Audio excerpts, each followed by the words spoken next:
one thing that was really interesting is that the entire show had this kind of 80s bend to it.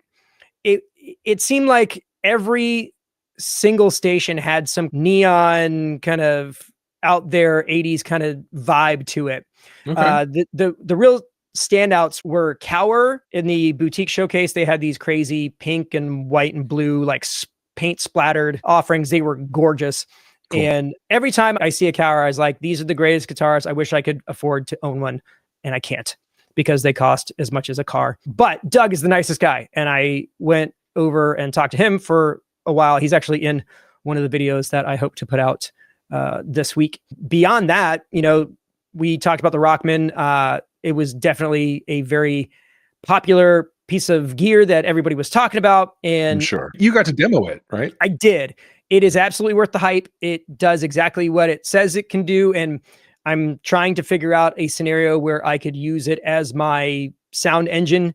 The real thing is just trying to figure out the stuff that it doesn't do that you could fill a board with.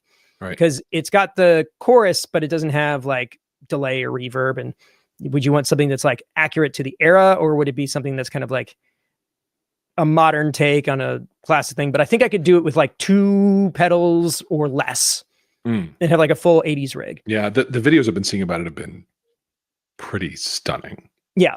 And I mean, it is a very specific flavor of guitar sound and not for everybody. Yes.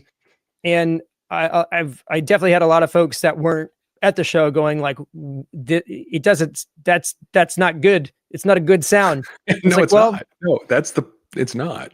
But I mean, those of us who wore one of those on our belt and drove our guitar into cheap ass earbuds, like there's a real vibe there. Not only does it sound like some classic recordings, it sounds like what it sounded like in the music room at my high school when I was playing through the original one of those, Yeah, I said that if it sounded like the intro to Hysteria, I would get one, and it did, and I am. Yeah, it does. So done deal.